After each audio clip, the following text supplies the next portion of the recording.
everyone. Hello, good evening, welcome. I want to welcome you to our 8th annual Rebel Grad Slam 3-minute thesis research rumble.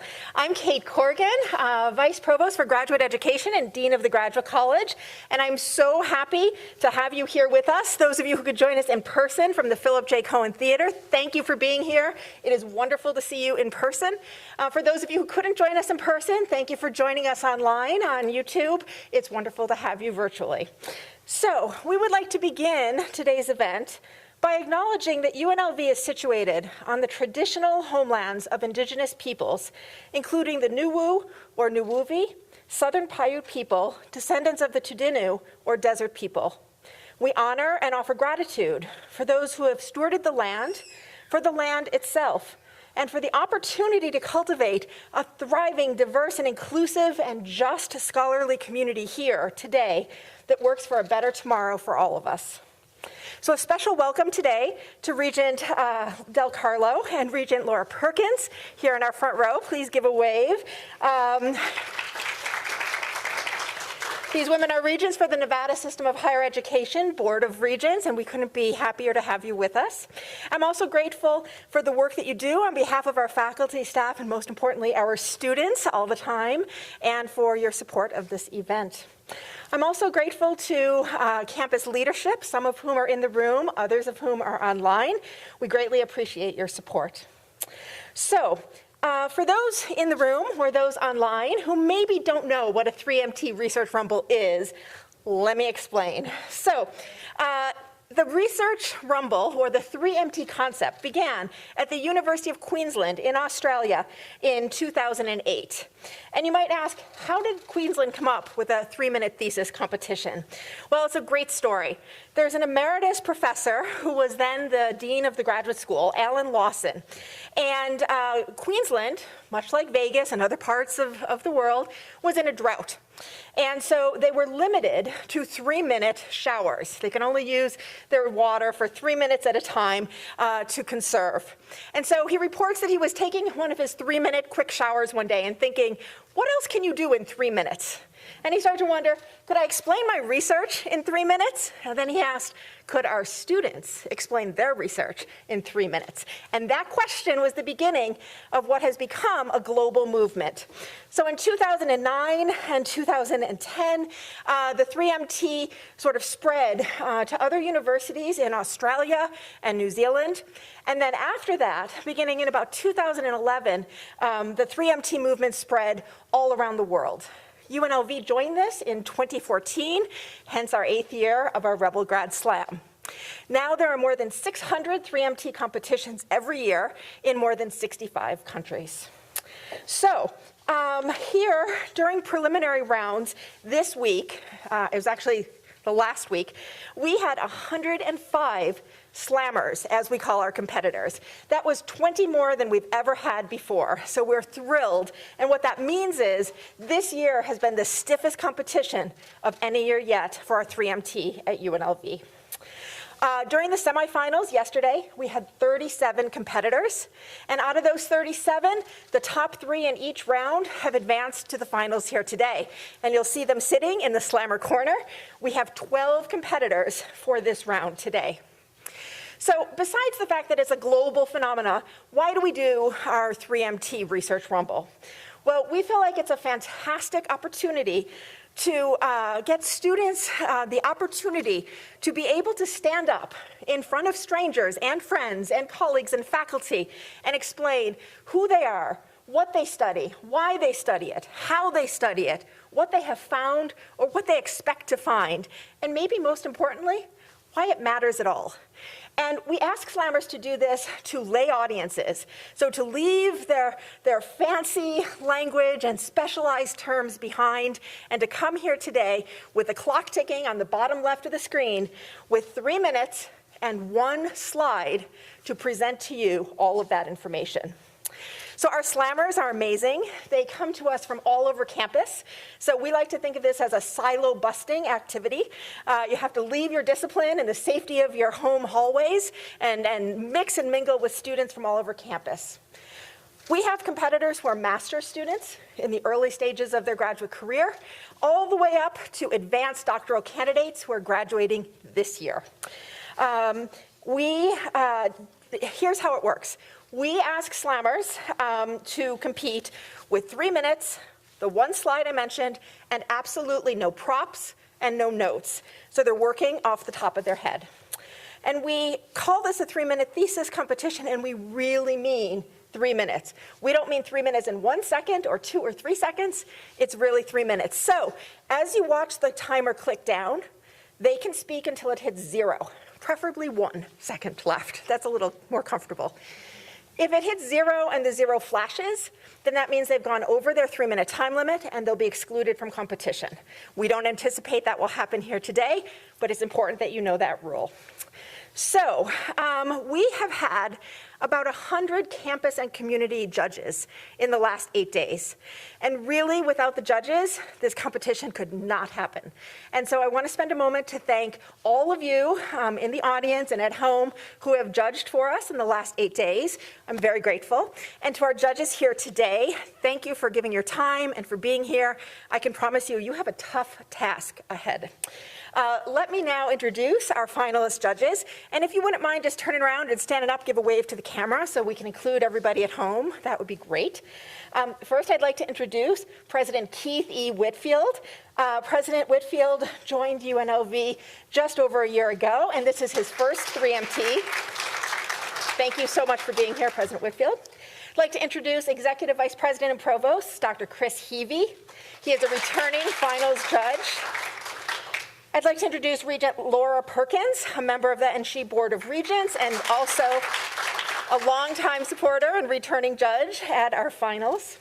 Dr. Haroon Stephen, Associate Professor in Civil and Environmental Engineering and Construction, also a first-time finals judge. Thank you for being here. We have Ricky McCurry, who is also relatively new to UNLV and a new judge. He is our Vice President of Philanthropy and Alumni Engagement.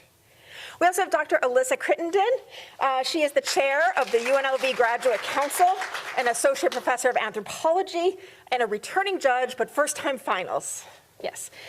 We have Dr. Yumi Tran, an assistant professor in nursing and a member of the 21-22 UNLV Leadership Experience cohort. So welcome.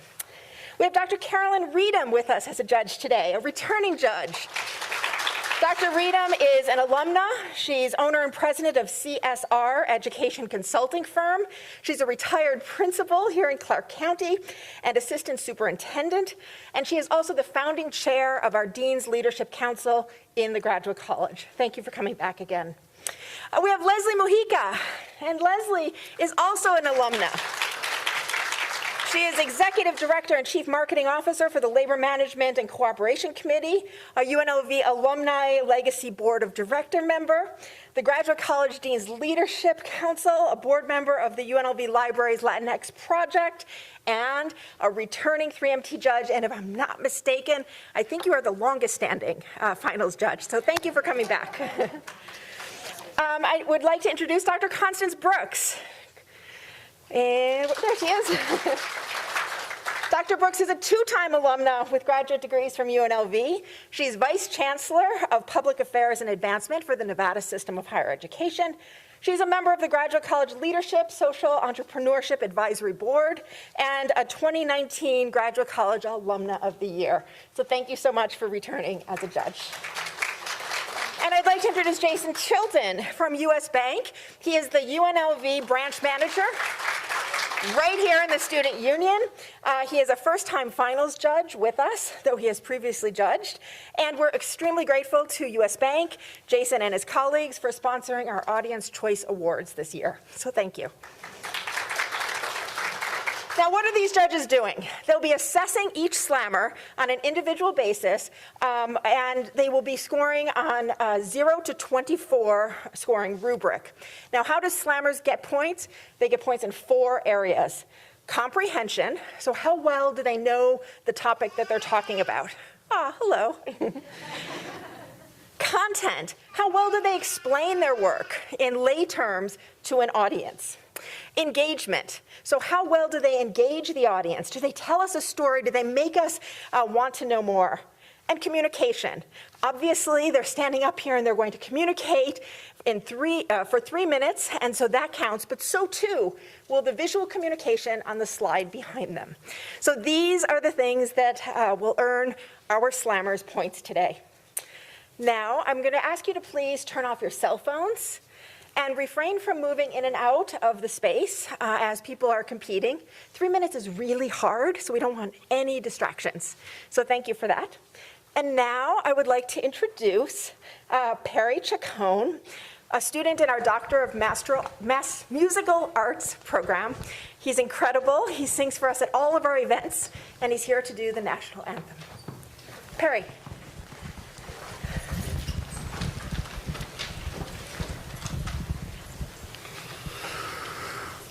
Oh, say, can you see by the dawn's early light what so proudly we hailed at the twilight's last gleaming, whose broad stripes and bright stars through the perilous fight o'er the ramparts we watched were so gallantly streaming, and the rocket's red glare, the bombs bursting in air, gave proof through the night that our flag was still there.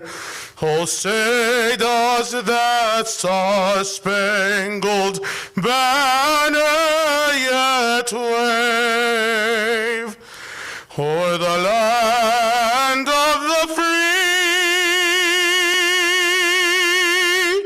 and the home of the brave?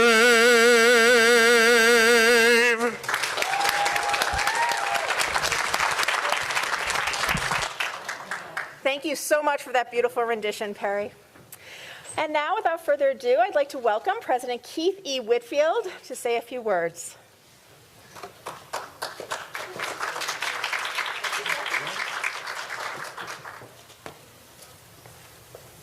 Well, good afternoon. We got to get back to where we can have this room filled so it can be really loud when I say that.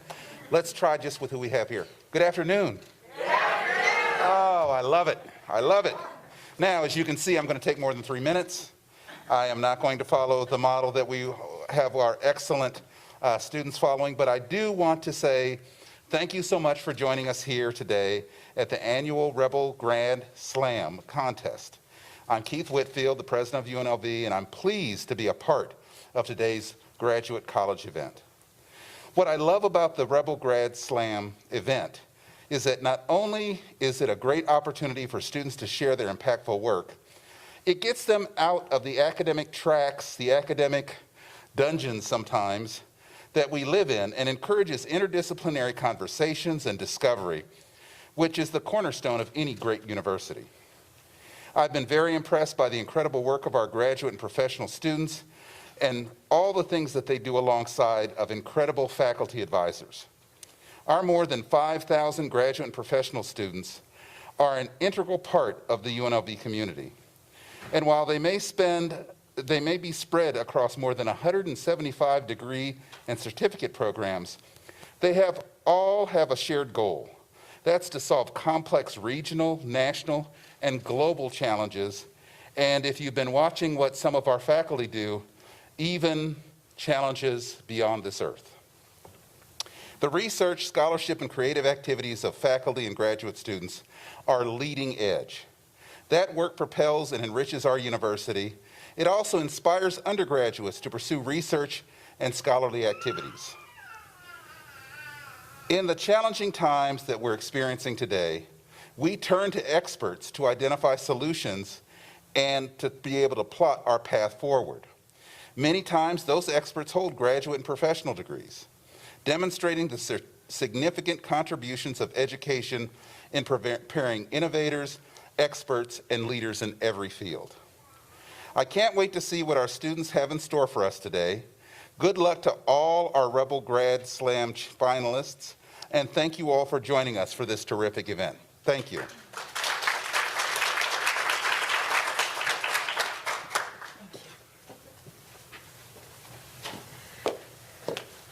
All right, thank you so much for that, President Whitfield. Now, a few last business details before we start with our very first slammer of the day. First of all, although I've introduced our team of esteemed judges here in the front row, I'm now deputizing everyone in the room as a judge and everybody watching at home. We have something called an Audience Choice Award. And the Audience Choice Award is exactly what it sounds like. We give that award to the slammer who presents today and wins the heart of the audience. So at the very end, there'll be a slide up, and the slide will give you a QR code and a website, and you can easily electronically vote. So pay close attention and be thinking about how you want to score our slammers. All right, so without further ado, our slammers today are competing for scholarships. They're also competing for this trophy, which is the 3MT trophy that will go to the student and their college of the winner today.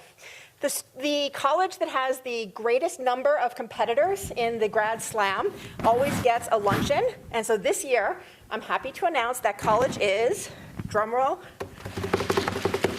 the College of Sciences. So congratulations, College of Science, you're already a winner.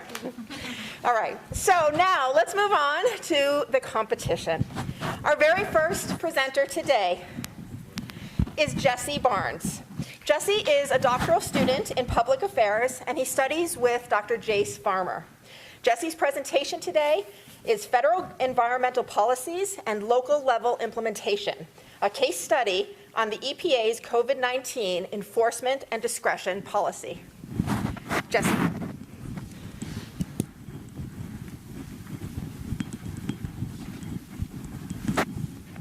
When you turn on your tap, you expect the water to be clean, healthy, and safe to drink. Why? Because public water systems across the United States for decades have successfully pumped water out of groundwater sources, surface water sources, and treated it to a level that meets federal drinking water requirements. Now, when a public water system does not meet those federal water quality requirements, what they've just done is committed a health violation. These health violations, though infrequent, have been increasing across the United States for the past 20 to 30 years. And many scholars suggest this is because of the decline in federal funding to local governments since the 1980s. Thus, bringing into question this environmental governance structure, the top-down authority. You see, at the federal level, environmental policies are made, regulations are set, and by the time it gets to the local level, they're expected to implement those policies, and if necessary, pay to implement those policies. Thus bringing me to my research question. Do local government-owned public water systems effectively implement new federal drinking water policy? To analyze this, I took a look at EPA federal data, and so this data is actually when public water systems commit health violations. And the policy I took a look at actually is this EPA's March 26, 2020 temporary policy, where right after the lockdown was announced, the EPA rolled back reporting requirements for regulated entities that discharge wastewater into our surface water supplies. And so this immediately prompted a public health outcry because officials suggested that if regulated entities such as oil refineries, factories, and farms are discharging water into our surface water supplies, we might have a public health concern.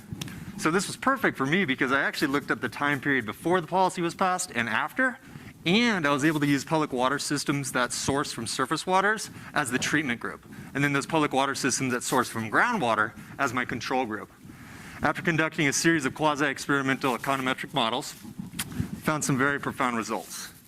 A month after this policy was passed, just 1 month, the likelihood of a public water system committing a health violation increased by 400%. Then, zooming in on those public water systems that serve less than 10,000 people, less resources, smaller, the likelihood of those committing a health violation increased by 550%. And then I looked at privately owned public water systems. The policy had no impact.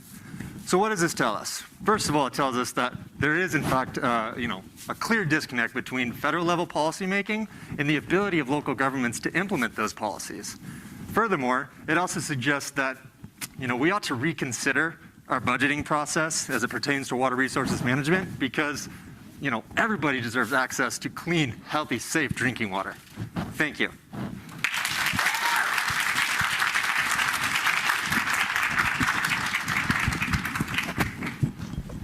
So we have a tradition at the finals where the judges judge. As they're scoring, we do a quick interview with each of our competitors. So Jesse, let's start with you. How do you feel up there? Oh, feels a lot better now. I think I've heard that before, yes, I'd imagine. So your topic is interesting because it's one that you couldn't have studied really before March of 2020. So I'm wondering, what was it like studying something related to the COVID-19 pandemic while living through the COVID-19 pandemic? Absolutely. So I was actually taking econometrics with Dr. Sean McCoy over at the econ department, and I was learning this new method, how to conduct quasi-experimental analyses with observational data. And as I was watching the COVID-19 roll out, I said, oh, I'm a researcher. I better get something published on this, right? And so then I found actually that this policy was passed by the EPA, and there was a big public outcry. And I found a news article about it. So that's when I read more about it and realized, oh man, this could be the policy I need to analyze because I've got a treatment group and a control group. And so that was really how I got into it. Terrific. And so what do you think the impact will be of this research? What do you hope the impact will be? Well, the hope is ultimately that the infrastructure bill that's in place right now, only 5% of the funds are dedicated to water resources management specifically. And that's a pure indication to me that the old processes, in regards to managing water resources management are still being used even in this new infrastructure bill. So ultimately, I would want to start the conversation with politicians who are working on this now, and it's not just a national issue, even though I looked at the national level. It's also something that localities, especially the small localities, need to start really considering. Fantastic. And so last question, Yeah. What's up next for you after you earn your degree? Tenure track position. All right, the plan. I love it. I love it. Well, congratulations and good luck to you. Thank you. Thanks. Thank you.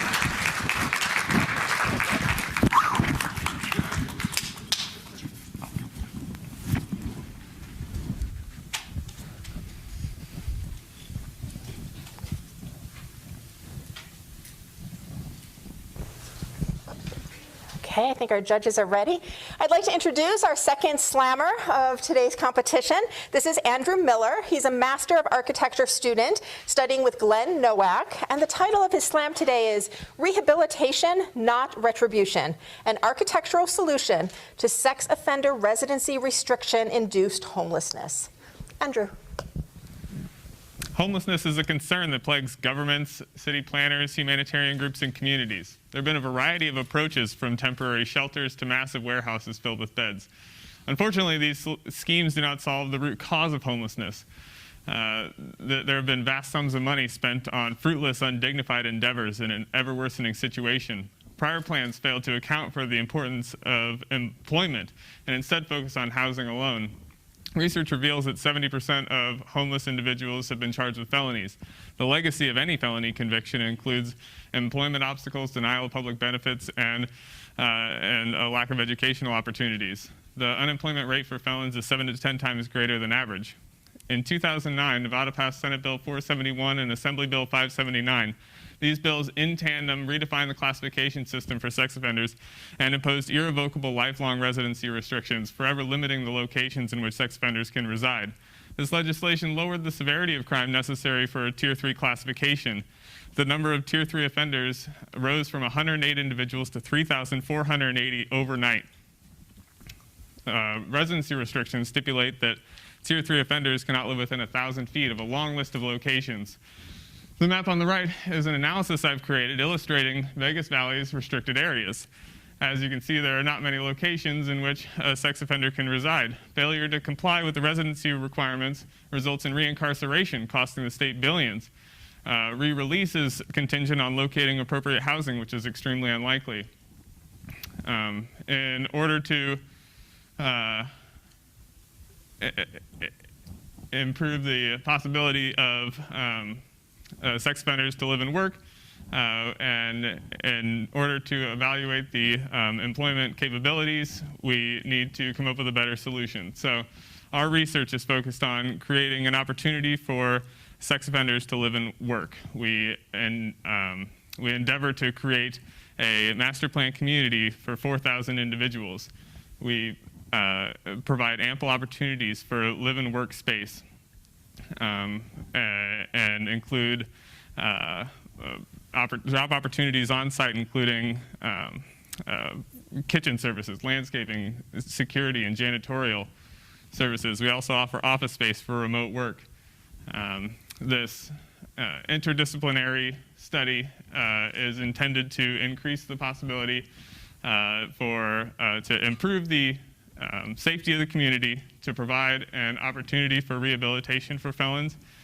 Thank you very much.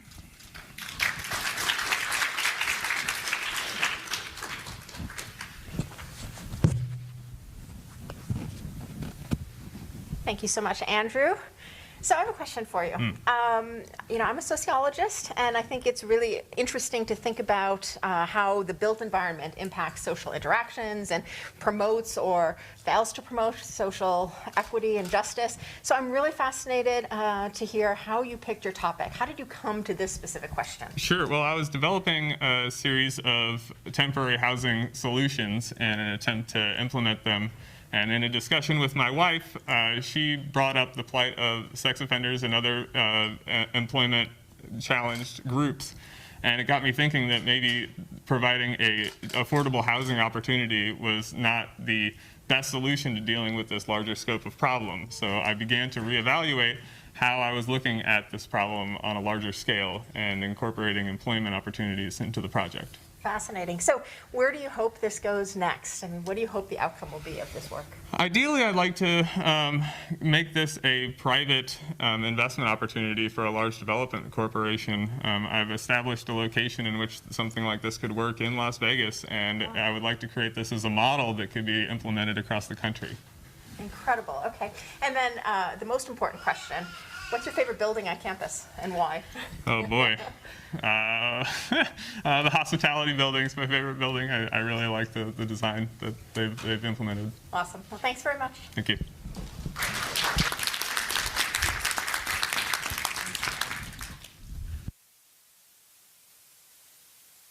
Oh, okay, there we go.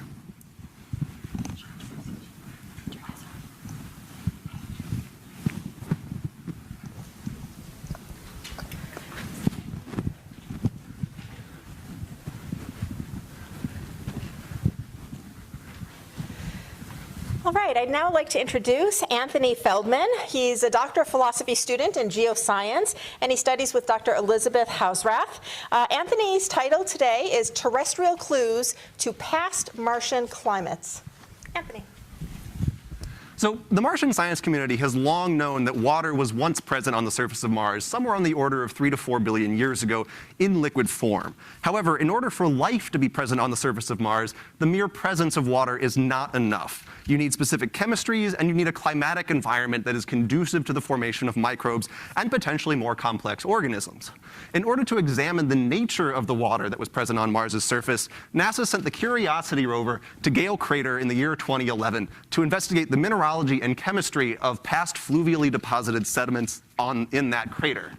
One of the surprising findings that the Curiosity rover found is the presence of a large quantity of what are termed X-ray amorphous materials.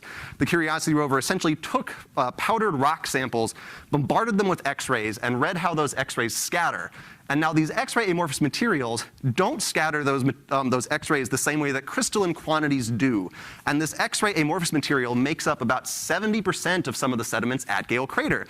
So in order for us to understand how these Martian sediments have changed through interaction with water, we have to know what this material actually is. But beyond the fact that it's there and that it's incredibly iron-rich, we really don't know a whole lot about it, which is where my research comes in. So I am studying terrestrial environments that are chemically similar, iron-rich, aluminum-poor, and also silica-rich to the sediments we see at Gale Crater on Mars. I'm studying what are called serpentine soils in a variety of different climatic environments on Earth to identify the presence of these iron-rich amorphous materials and how they change over time in these various soil environments. And so what my research has demonstrated in these two figures on the left over here is the widespread presence of these iron-rich amorphous materials using similar technologies to what we find in the Curiosity rover on Mars, as well as the fact that cool and wet conditions are required for the formation and preservation of these materials over geologic time. Warmer climatic conditions seem to favor initial formation of iron-rich amorphous material, but then rapid conversion into crystalline compounds, whereas cooler conditions, subarctic to below freezing conditions, seem to encourage the preservation of these materials over geologic time spans, similar to what we see on the surface of Mars. Thus, what my research seems to be indicating is that the Martian climate would have been wet for an extended period of time, but likely near to sub-freezing for long durations, potentially with warmer climatic conditions, but putting some bounds on the nature of the climatic conditions on early Mars's surface. Thank you very much.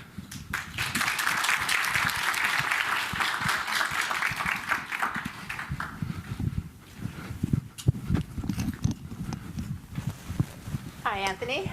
Hello. How do you feel about that? Oh, I feel pretty good, yeah. So the history of Martian climates, some might say it's a far out kind of topic. How did you come to it? Well, so my background is in soil science. Okay. So I did my master's in climatology and looking at glacial sequences in the state of New Mexico. But I knew that I wanted to go into an academic environment after my graduate degrees. And so I was looking for doctoral programs.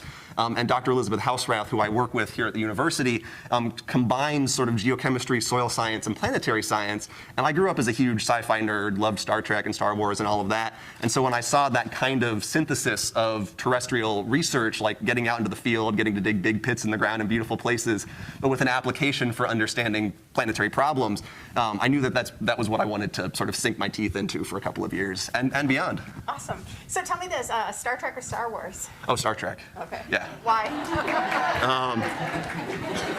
I like the, Star Trek is a little bit too much fantasy for my taste. Okay. Fair enough. So tell us one other thing. So I know you're a GA, a graduate assistant in geoscience. Not everybody knows what GAs do. Can you tell us a little bit about your experience as a GA and what it is you do? Yeah, so I really like to teach. And so the first couple of years I was here, I was a research assistant, but for the past 2 years, I've had the opportunity to teach mineralogy and then introduction to geology, the lab sessions for those classes. And it's really just a rewarding experience to get to, like, if you can explain something to somebody and see the light go on where they understand it, yeah. That's one of the best experiences in the world. Terrific. Well, thank you for doing that for our students. Thank you. Thanks.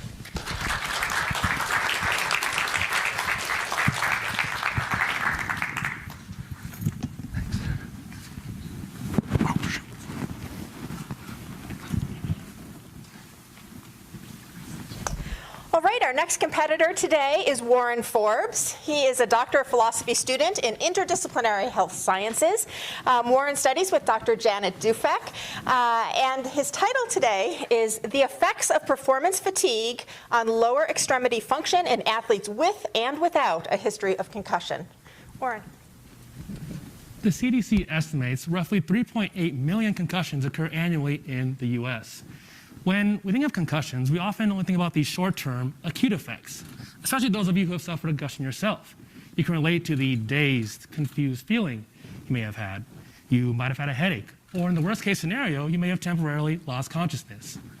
The good thing about all these symptoms is that they tend to subside relatively quickly and are able to return to full activity, either in an occupational setting or in sports, usually within a couple of weeks. Unfortunately, however, in performance situations, several long-term negative effects may continue to occur. Recent literature has stated that decrements in neuromuscular control may persist beyond medical clearance. Now, neuromuscular control is a fancy term that simply describes how our body functions during coordinated movement tasks. And the task that we're concerned with is jumping. So a decrease in neuromuscular control during jumping simply means that our joints aren't executing that task properly. And the consequence of that is an increased risk of lower extremity injury, which is injury to the hip, knee, or ankle joints. Now, tying this back into concussion, this can prove to be problematic. If concussed individuals have decrements in neuromuscular control when they return to their sport, then this leaves them at a much higher risk for lower extremity injury compared to healthy individuals. Now, the exact cause for this decrease in neuromuscular control and increased lower extremity injury risk is currently unknown. one potential link between the two could be the element of performance fatigue, which is the fatigue that one endures in a performance setting like sport or exercise. Now, performance fatigue, even independent of concussion history, has shown to alter neuromuscular control and lead to landing and jumping mechanics that are conducive to lower extremity injury risk.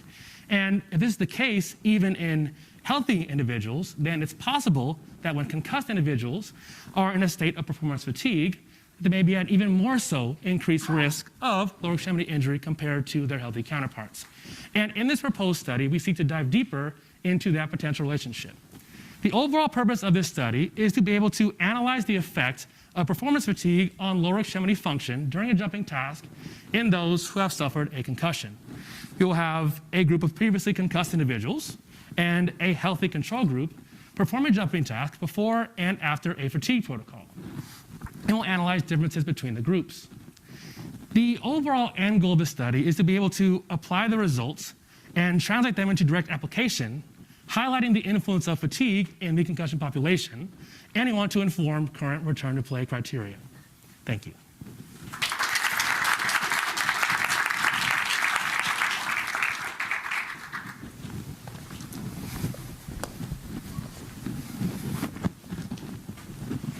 Hi, Warren. Hello. So you can probably anticipate my first question, and that is, how did you come to this research? Are you an athlete? Have you had concussions? Tell us how you came to this topic. Used to be an athlete, a long time ago it was, but I've always had interest in preventing injuries in athletes.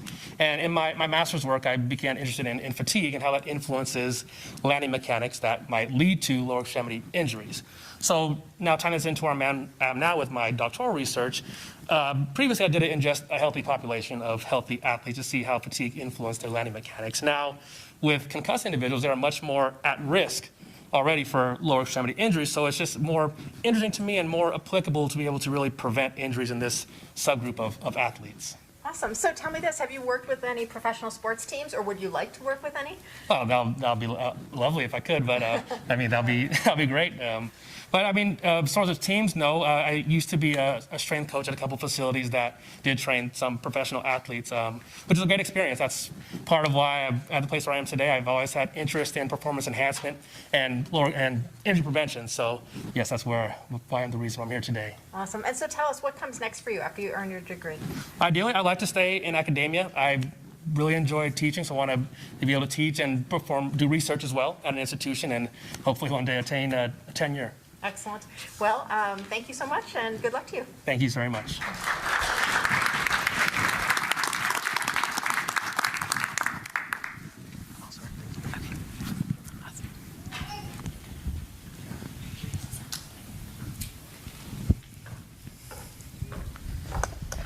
Our next slammer today is Teresha Konak, who is a Doctor of Philosophy student in the Department of Sociology. Teresha studies with Dr. Elizabeth Lawrence, and the title of her presentation today is Parental Embodiment, Mapping Neoliberalism Onto the Body. Teresha. Hello, everyone.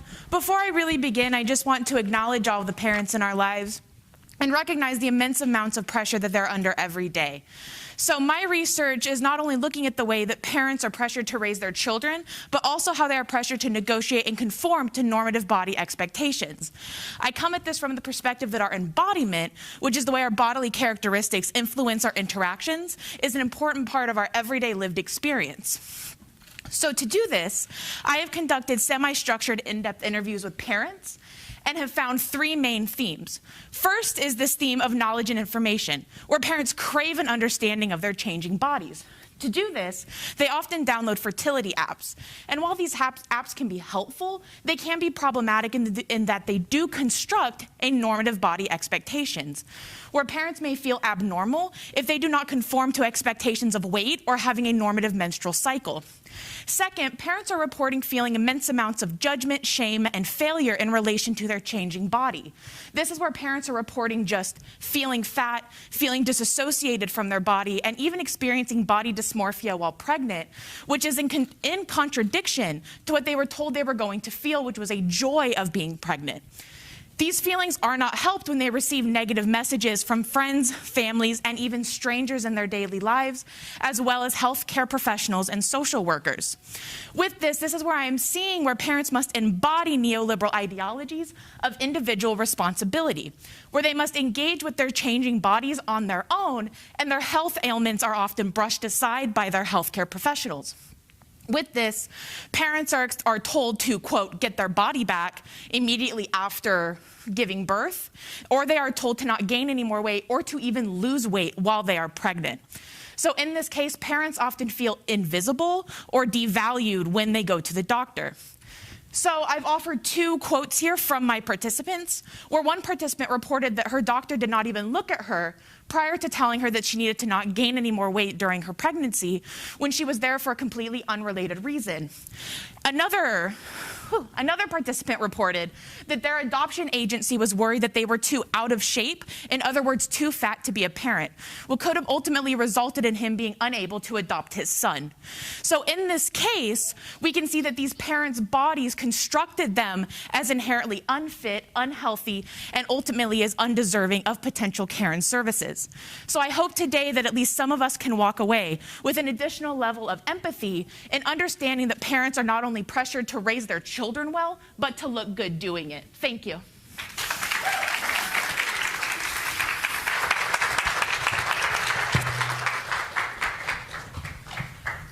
Hi, Teresha. Hi.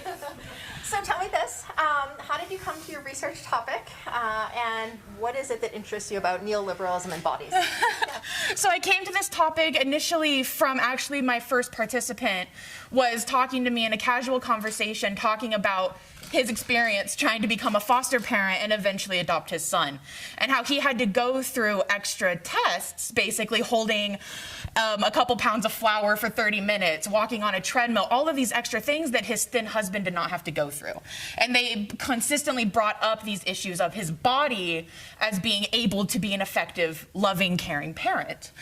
And so in regards to neoliberalism, I'm looking at the ways that while we think of neoliberalism as a structure, right, you know, free market economy, little government intervention, individual responsibility, how we then embody those, right? So when I'm talking to parents, they're often told, you know, well, just lose weight and your health ailments will go away. Well, you're too fat to get pregnant, you're gonna have all these complications, you need to do all these things. Rather than if they do have maybe a family history of medical conditions, but they're being brushed off and it's being placed on them to make all of these changes without considerations for how does poverty impact our health? How, like I said, family medical histories, right? Where we live, our environments. And so it's being put on them and then they feel like failures if they can't conform to these expectations. Was there one moment in doing your field research and interviews where you heard something or learned something or it made you think something that you hadn't anticipated that really opened your eyes to something new? I think really talking to, because I went in this from the perspective, so I do not have children, so that's one thing I have to tell my participants is I don't have children. Please tell me about what it's like to have children and be a parent. And the amount of folks who were saying, like, the phrase body dysmorphia was really shocking to me that parents were feeling that way, because I was also under the impression that it's this very happy process to go through, that people feel like you're glowing, you know, you look so happy. But parents often felt like comparing themselves with others, or people saying they were gaining weight too quickly, and so they were feeling really like their body wasn't theirs anymore because of these comments they were constantly getting. And so I think that phrase really was sticking out, where it felt like it should have been such a happy moment, but many parents actually weren't enjoying it because of those outside messages they were constantly getting. Excellent. Well, thank you so much for the work that you're doing. Yes. And take care. Good luck. Thank with you.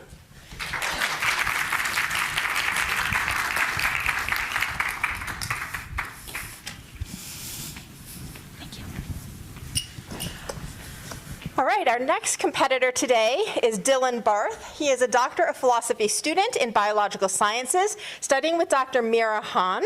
The title of Dylan's slam today is The Evolution of Enhancer Networks. Dylan. As gene editing technologies continue to be innovated upon, we are learning that for every human genetic disease that we could eradicate from the population, there's an opposing possibility to accidentally cause a lot of suffering in the world. Yes, the ethical use of gene editing tools is of the utmost importance. And I think that we cannot meet this goal unless we understand the processes that created the genetics that we're trying to engineer in the first place. Consider on-target effects of gene editing, where the correct gene is edited in the intended fashion, but unintended effects arise due to that gene having multiple different roles in different cellular contexts. These multiple roles can be studied through things called enhancers. These are areas of DNA that act like switches that turn genes on and off depending on the environmental context. Here I show an old conception of how we used to think that enhancers activated or deactivated genes by directly contacting the promoter of that gene. With some new interesting data coming out of innovations in biotechnology called Hi-C, we've discovered that this picture is oversimplified. In fact, enhancers connect a lot of times with each other to create these interconnected networks that work cooperatively to regulate the genes. Now, an example of this can be seen in the bottom left here. A paper by Song et al. Laid the foundation for studying enhancers through this network structure, and also linked mutations that cause human genetic diseases to some of these distal enhancers. Previously, it was hard to see how these faraway mutations could actually cause a disease. But using this structure, there's a direct physical connection through the cooperation with other enhancers. So, currently, I am developing a software to analyze the evolution of these networks. Interestingly enough, I'm using a very similar community detection algorithm to Facebook, except instead of social interactions between people, it's genomic interactions between enhancers. This will allow us to link link genes to new areas of DNA and understand the different roles that a gene can have throughout development. Thank you for your time.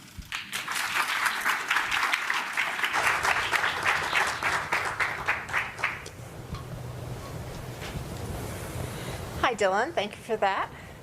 So, your work is really interesting and futuristic, and so I'm wondering, did you grow up as a kid thinking you wanted to do genetics and genomics, or what led you down this path?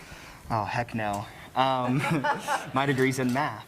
But no, I think you're right, it is futuristic. Gene editing is the future. And there are a lot of people who are currently creating products to try and sell this to people. And one of these people is Josiah Zahner, a scientist who calls himself a biohacker. And basically his pitch is that he wants to allow you to do this kind of editing in your garage for money. You gotta pay him. So I think this is kind of irresponsible. We need to understand the effects of what we're doing before we just give everybody the ability to edit a human embryo in their garage. So basically the point of my research is to help understand how genes are regulated so that we don't create some of this suffering that's unnecessary in the world with a technology that could really help humanity. So tell me this, are you more optimistic or pessimistic about where the future is leading us? That's a tough question because, you know, I think especially with scientists like He-Jian Kuei, who in late 2018 he edited human children. That's just the short of it. And he wanted to be the first one to do it. And I think a lot of scientists want to be the ones to invent this technology for whatever reasons. It's going to catapult us into the future. So I can only hope that people like me are interested in keeping it ethical and keeping it, you know, the suffering down to a minimum. Well, thank you for the work you're doing. It's important. Thanks. Take care and good luck.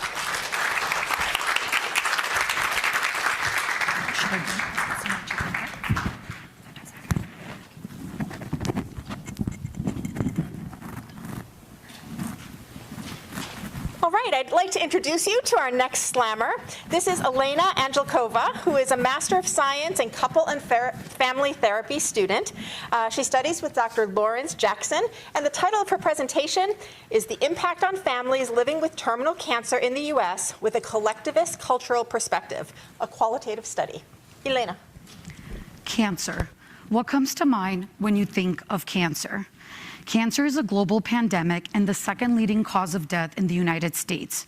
According to the American Cancer Society in 2020, there was an estimated 1.8 million new cancer cases and approximately 606,000 cancer deaths in the U.S.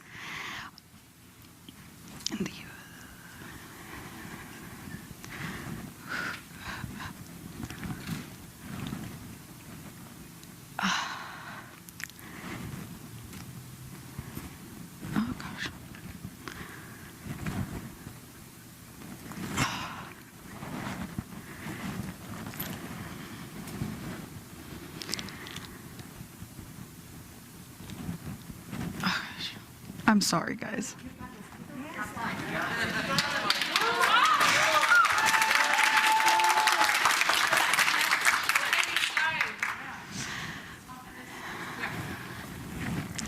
Cancer is a very personal matter to me because I have dealt with cancer in my life, and okay.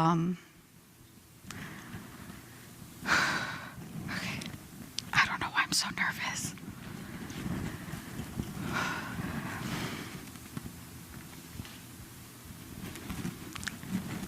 I'm sorry, I can't. No worries.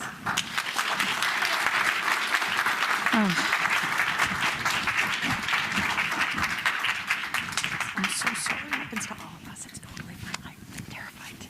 I really would have been. I'm so sorry. You don't owe any apologies. You did. I don't know why I froze. I practiced so many times. I heard you in semifinals. You were great. You got it. Should I just sit back down? Yeah. Thank you.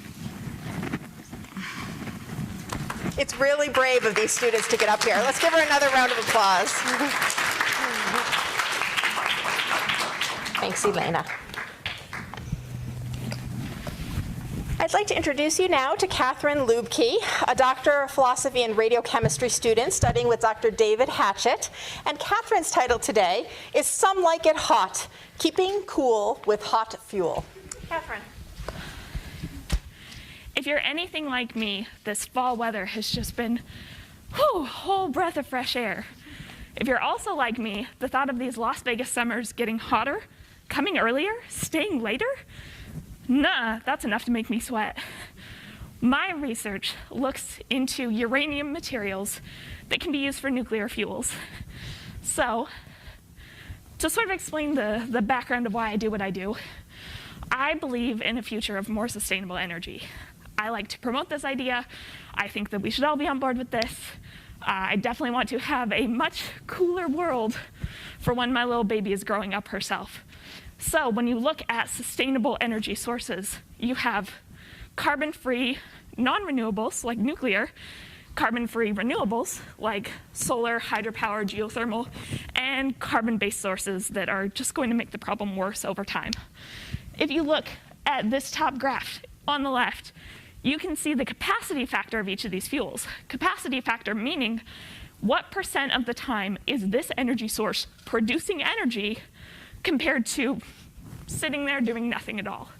And nuclear energy is producing at 92.6% capacity, twice as much as carbon-based fuels, 2 to 3 times as much as carbon-free renewables, meaning that you're getting your bang for your buck with a nuclear power plant.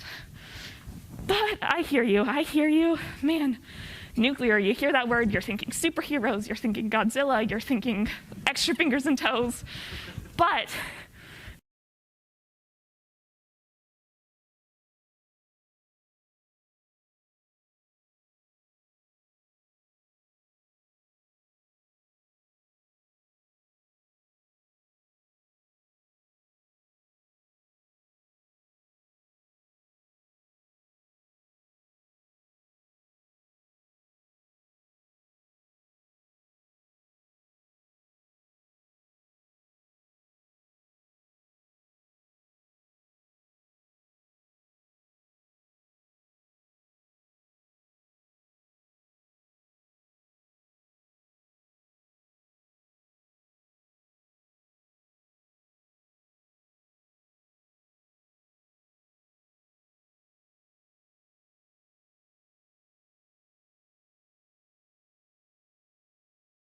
then, using electricity, recreated purified uranium fuel. This is something that can be used to develop new elements. It can be used for clean energy.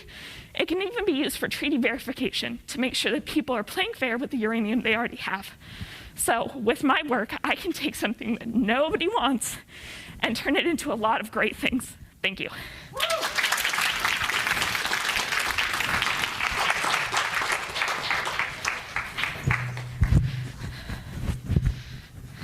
Hi, Katherine. Hey. So I'm, as I said, a sociologist, so I don't understand everything you had on your slide. But as far as I understand it, you're recycling uranium. Yep, we are taking the uranium that nobody wants, that nobody can use, that's just going to sit in a cask, just emitting radiation into a big lead cement container where it can be kept safe from people, but can't really do anything good. And I can take that material and turn it into brand new uranium sources that can be reused in lots of different applications. Which is pretty amazing, right? I mean, I know people that I can't get to recycle like plastic bottles, and you're doing uranium. Yep. And so tell me, how did you come to have this idea and to, to pursue it in the lab? Of course, yeah. Well, I grew up in a town that was home to one of our great national labs. So the nuclear energy is always in the background of my mind growing up. Okay. But coming here to UNLV, where there's a fantastic, just world-famous radiochemistry program that'll let me work with these materials with appropriate safety measures and actually be able to do something that's kind of world-changing, I think. It is indeed. So tell me this, what's your plan after you earn your doctoral degree? Oh man, hopefully off to a national lab where I can keep working with materials, keep us all safe, keep our nuclear stockpile where it's supposed to be. Sounds good to me. Thank you so much and good luck. Thanks. Thank you.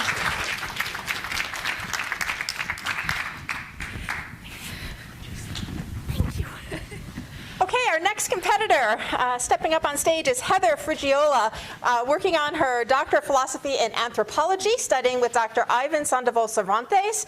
And Heather is going to slam on the topic of canine ministries, a multi-species religious practice. Heather. Yes. How many of you have a dog?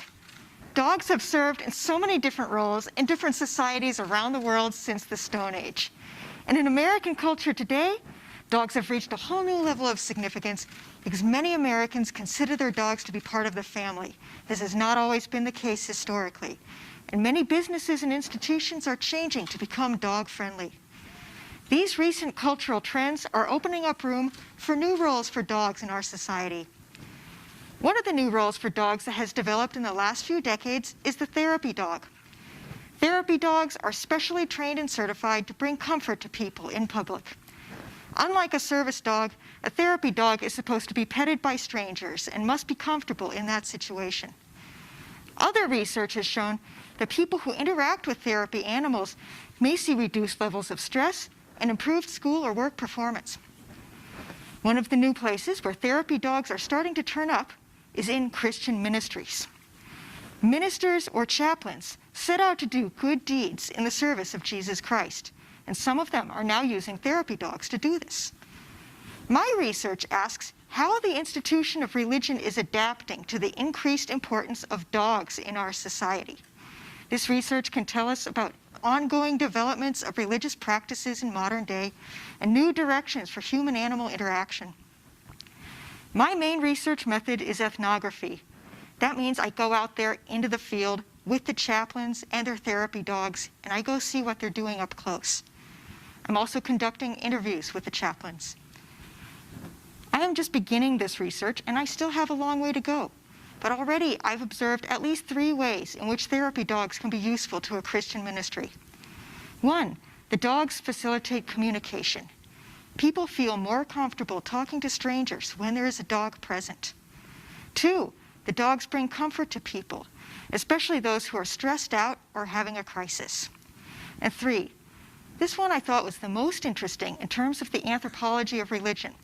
But the chaplains tell me that the affection that the dogs show to people is a reminder of God's unconditional love. This tells us that the therapy dogs have a symbolic meaning to the chaplains.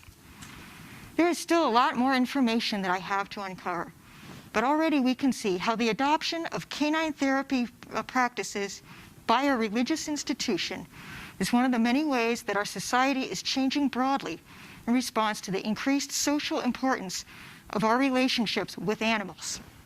Thank you.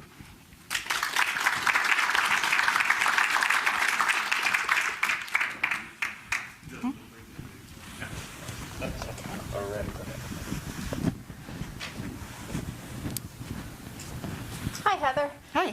So tell us the answer to the question everybody here watching is wondering. Is that your pup? That is not my dog. That is a real, actual ministry dog. Okay. And do you have dogs or cats or any pets? I actually just have a cat. Okay, so how did you get into research on dogs? Well, as I said, dogs really have served a lot of different roles in different societies around the world. They've been with us for at least 30,000 years. And they've traveled with humans all around the globe. They've been found on all continents. And there's really just so much there. They are part of our history as humans. So Donna Haraway called them the companion species. So there's just a lot of information there, and anthropologists are just starting to think about human-animal interaction as a new area of research, and there's just so much to uncover. So you're on the cusp, that cutting edge. So one other quick question, and that is, can you share with us your favorite grad school memory or experience, either doing your research or in your program? Well, I guess the pandemic has made things really weird, right? Right. I guess just some of the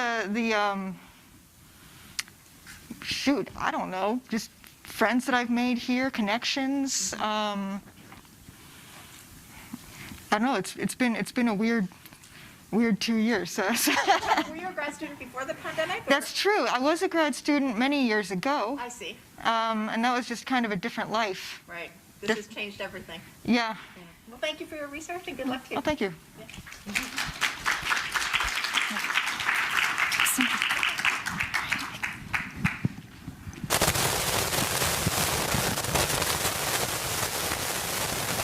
Next up, we have Melissa Schofield, a Doctor of Philosophy and Biological Sciences student who studies with Dr. Bu Shan Seng. Melissa's topic today is investigating the mutations of a deadly respiratory pathogen. Melissa. Today, I'm going to tell you about a pathogen with an interesting mutation, but I first need to talk about cystic fibrosis, more commonly called CF. CF is a genetic disease that causes a buildup of mucus on the lungs and other organs. CF patients experience a decreased quality of life and life expectancy. And in shown at number 1, CF patients experience lung infections from different bacteria. Now, one such bacteria is of great interest in our lab called Pseudomonas aeruginosa. These bacteria form chronic infections in the lungs of CF patients. And in this lung environment, these bacteria acquire a mutation that causes them to become thick and slimy, as shown in the picture at number 2. We call these slimy bacteria mucoid. Now, I want you to imagine trying to breathe with slimy mucoid bacteria inside your lungs. It's not hard to imagine how this conversion from normal to mucoid results in increased mortality, which is exemplified by the graph at number 3. This graph shows lung function decline in CF patients, where the y-axis is lung function and the x-axis is age. The dashed line in the center of the graph represents the point at which these patients will need a lung transplant to survive. You can see patients with non-mucoid infections stay well above this line, but patients with mucoid infections will drop below this line as they age, demonstrating how devastating this conversion can be. Now, to make things even more interesting, as shown at number 4, in this CF patient lung environment, these mucoid bacteria will sometimes acquire a second mutation, thus converting back to a non-mucoid state. Now, this is thought to happen because this mixed bacterial population may be stronger than either type on its own. However, these non-mucoid bacteria are now more vulnerable to antibiotics because they can no longer produce that slime to protect themselves. So if we can influence this conversion, we can then better treat these infections. The problem is, we don't know what factors influence this conversion, which brings me to my research project, where I'll be investigating factors that influence this mucoid to non-mucoid conversion, as shown at number 5. The goal of this project is to find a factor that increases this rate of reversion and thus exploit it as a treatment option. We're currently investigating both host factors and treatments, such as antibiotics, that CF patients undergo from a very young age. If we can find a factor that both increases the rate at which this reversion happens and increase the number of bacteria in which this happens. This will make the whole population more susceptible to antibiotics, which would lead to increased survival in CF patients.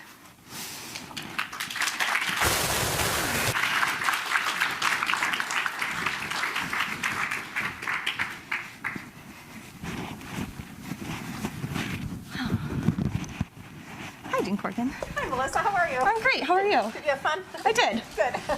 So tell me this. You know what I'm going to ask, and that is what drove you to be interested in biology and to select this as your research topic? Well, what drove me to biology was actually specifically microbiology. I took a microbiology class from a really wonderful professor here at UNLV, Dr. Helen Wing. And if you've ever taken class from her, her enthusiasm for microbiology is magnetic. And bacteria are everywhere, and I was just like, I have to know more about this. So I was just like, this is it. I have to know more. They're everywhere. It's so cool. So I'm a huge microbiology nerd, clearly. So yeah, that's what drove me to study bacteria. And so where do you think your research will go in the future? What are you hoping? Oh man.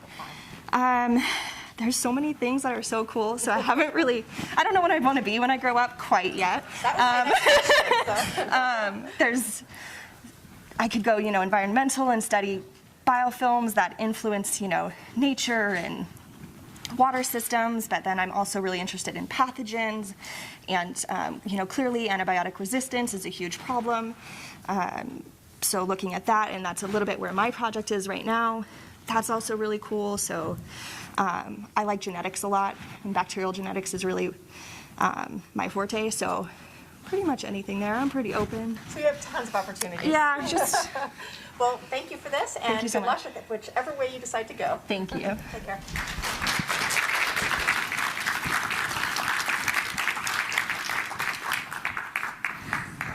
Thank you. Okay. Our 11th slammer in this finals round is James Skelly, a Master of Science in Engineering in Electrical Engineering student who studies with R. Jacob Baker. James's topic for today's slam is monitored compression therapy for an enhanced treatment of chronic venous insufficiency, or CVI. James. So in the last quarter century, the percentage of American adults that are considered obese has nearly tripled, soaring from around 11% in the mid-90s to around 30% today. Obesity directly leads to diabetes, which results in varying levels of venous disease, which is just a fancy way of saying poor blood flow. The picture in the upper left-hand corner shows the 5 stages of venous disease in the lower legs, where stages 4 and 5 affect over 2.5 million Americans every year in the United States alone. Stage 4 is known as chronic venous insufficiency, or CVI, and stage 5 is known as venous ulcers. Now, these ulcers tend to develop into open wounds, which are susceptible to infection, painful for the patient, and long-lasting, with high likelihood of recurrence and low healing rates. Thankfully, applying a specific amount of pressure to the lower legs by means of compression has been clinically proven to drastically decrease both the healing time from as many as 6 months to as few as 60 days, as well as the likelihood of occurrence and recurrence of these ulcers. The problem then lies in applying the correct amount of pressure to the lower leg.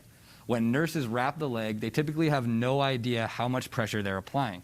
So in many cases, the wraps do not even promote healing. This problem prompted a former wound care specialist from UMC, Dr. John Menezes, to reach out to our research group asking me to design what is now this device here pictured on the right. A pressure garment which senses the live measurement of the pressure applied to the leg and displays it on a smartphone application. This allows the nurse to know exactly how much pressure they're applying to the leg when they wrap it. The display is shown here in the bottom right-hand corner of what it would look like on the smartphone app, where mmHg stands for millimeters of mercury and is a unit for pressure commonly used in medical applications. The entire device, including all of the electronics and the smartphone application, were designed for my thesis. So far, the device and the test results have been promising, and UMC has requested 10 more copies of the device for testing on real patients immediately. And we're also in contact with a patent agent as we're in the process of patenting the device.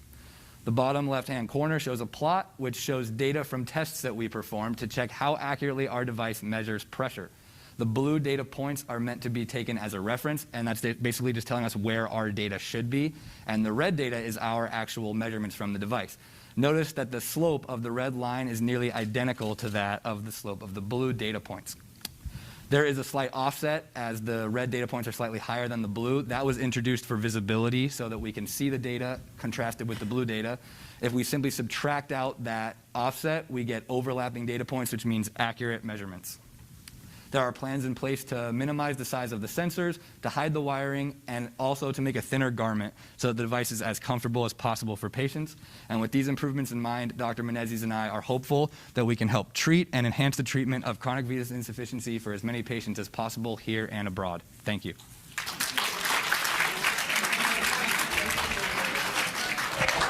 I'm not going to lie, you had me sweating there, James. With the time? You made it. 1 second. Woo. Hi, James. Hello. Okay, so when you decided to go into electrical engineering, did you anticipate doing so sort of in an interdisciplinary area where you're working on human health and technological interventions? Actually, no. Our research lab is mainly focused on integrated circuits, which is a very fine category within electrical engineering. I don't like integrated circuits much, but I do like my research lab. And so my professor got involved with the medical school, and that's where this project came through the door. And I really like building stuff, so making like an actual device was a lot of fun for me. So I didn't expect it, but it's a lot of fun. And what's it like starting to enter the patent process? So it's actually very expensive. Thankfully, we have grants from the Sports Research Institute here on campus within the economic department.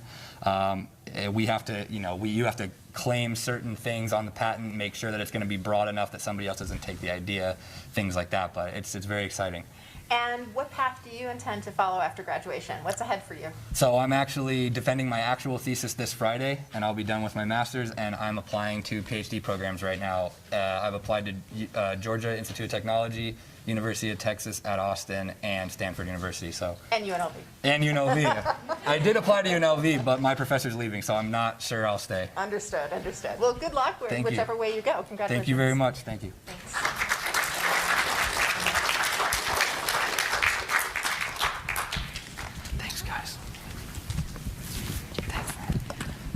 All right, our last competitor of this round of our finals is Nicole Santero. Nicole is a doctoral student in sociology studying with Dr. David Dickens, and the title of her slam today is Understanding Misinformation in Pop Culture Fandom, a case study of BTS fans. Nicole. Misinformation continues to be a critical problem. Right now, COVID-19 misinformation is so dire that it's been declared a public health crisis in areas including here in Clark County. And if you're on social media, you're encountering inaccurate and misleading information every single day. And so current misinformation research has mainly focused on high stress and crisis situations like the pandemic, natural disasters, terrorism, elections. So there's a limited understanding on how it works on a more everyday context, especially in online environments. And so to fill this gap, my co-researchers and I decided to study online subcommunities and how they respond to misinformation. And with that, we decided to examine fans of the music group BTS, known as the ARMY fandom. And so why study fandom? Well, fandoms reflect our diverse society, and they encompass a large portion of our general public that takes part in social media. Also, they coordinate collective action that has significant societal impact. BTS fans in particular are one of the most active fandoms on social media today. They also are known for their diversity, impact, and size, and so they're the perfect case study for this. And so, for our study, we had 650 people respond to our call for interviews. 34 fans were selected, ages 18 to 64, from 17 different countries and diverse backgrounds. And based on their responses, we were able to create an activation engagement framework on how social media users respond to misinformation. And it focuses on two main dimensions. So we have a vertical, active, and passive response. And then we also have a horizontal axis of engagement and distancing. And then within these, there's 4 sections. So we have active engagement, which includes correcting information, active distancing, which includes limiting sources of information and even deleting info, passive engagement, which includes waiting for official sources, And then passive distancing, which includes taking breaks from social media or just disengaging from the space entirely. And so overall, what this fandom shows is that it takes part in grassroots efforts to combat misinformation and build collective resilience to it. They're also showing that when it comes to fighting misinformation, it takes more than just correcting it. Also, despite the influx of information in the fandom, they're able to create these strategies and also use it to employ it for themselves and also share it with others. And this helps to protect the community and even take care of their own mental health. And with a framework like this, future researchers and even tech designers can use it to help think about more robust and comprehensive design spaces on how new media tools can support misinformation and mental health resource and response for community levels and individual levels. Thank you.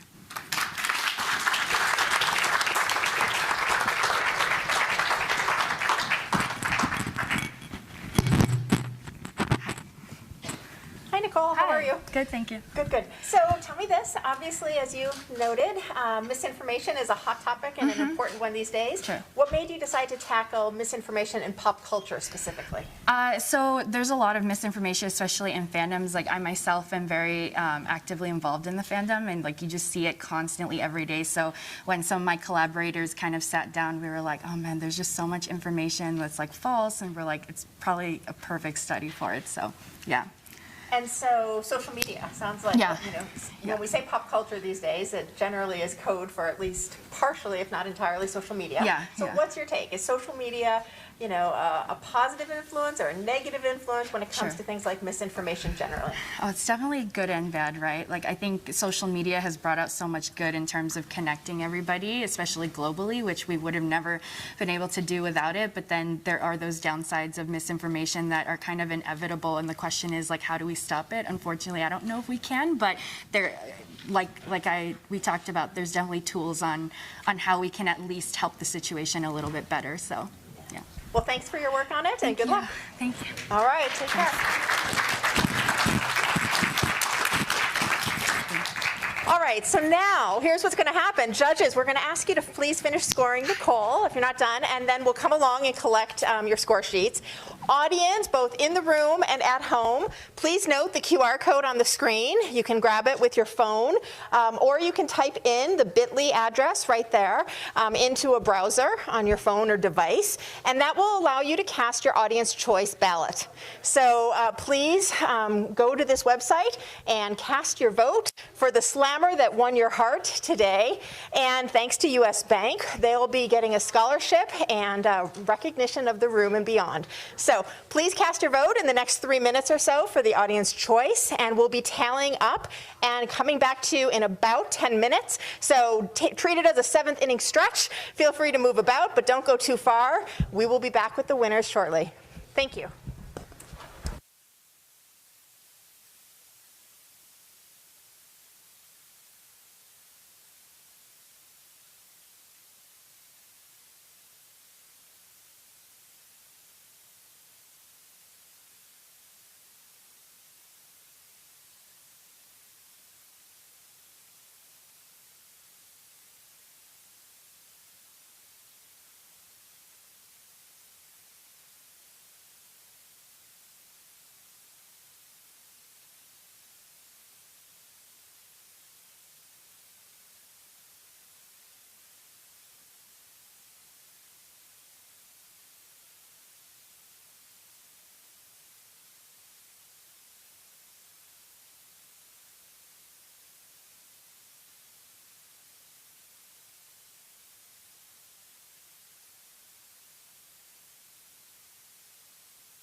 So I know who won. Would you like to know?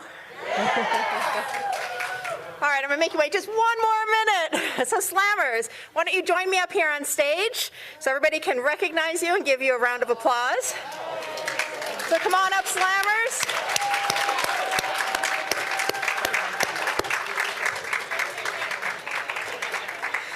These folks are members of the largest, most competitive group of 3MT Slammers in UNLV's history, so we're gonna give them a round of applause. And remember, they've all won multiple times to get here today. So really tremendous job, all of you. I couldn't be happier or more proud of what you're doing, so thank you. Now, our first place winner today will earn a $1,500 scholarship. Second place will get a $1,000 scholarship. Our third place winner will get a $750 scholarship. And our audience choice winner will get a $700 scholarship. And that comes from US Bank. So thank you very much for your support of this event. So Slammers, please join me in giving a round of applause and gratitude to our judges. You made their jobs difficult, and thank you also to the judges who have participated in the last week. I also want to give a shout out to our graduate college team. So this event looks like it's fairly easy to put together, but it's a tremendous undertaking. So I want to give a big shout out to Nevena Svedadic, Marlena Gatlin, Jessica Soria, Valerie Burke, Liz Kahane, Jasmine Gray, Alexis Frudenberger, keep it going, Carly Burnham, Pardis Shabani, Emily Lynn, Kara Water, and Brianne Henley. So thank you for making this happen. And we had a team of volunteers here on site today, including Daniel, Christy, Lori, Carlina, Danielle, and 4 of our UNLV Grad Rebel ambassadors, Dustin, Godson, Morgan, and Daniel. So thank you all for being here. I would be remiss if I didn't give a shout out and a very warm one to our friends and colleagues from UNLV-TV, who not only are on site today, allowing us to live stream, but they really have been the heroes of this campus since the pandemic hit. Pretty much every event that the university puts on had to move to virtual, and there was one team who was ready to make that happen, and that's our friends at UNLV-TV. So thank you so much.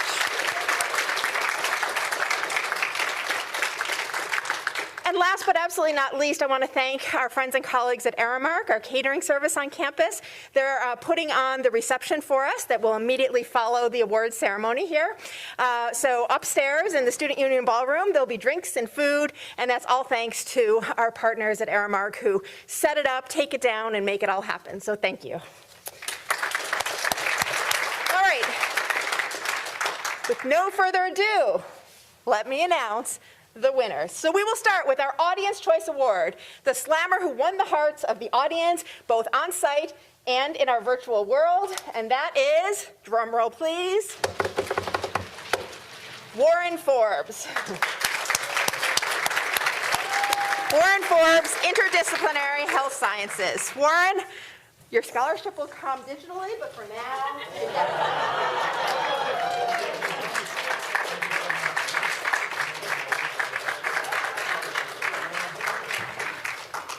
okay, our third place winner in this final round is Katherine Lubke. Katherine, congratulations.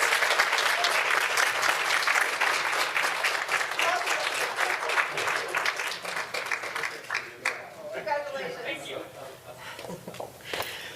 Our second place winner is, sorry, Katherine, I forgot the drum roll, but we'll do it again now. Drum roll for number 2. It's a long-standing tradition. Melissa Schofield from Biological Sciences.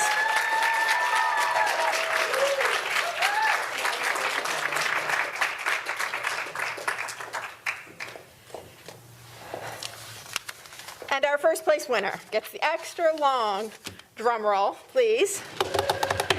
And it is James Skelly from Engineering.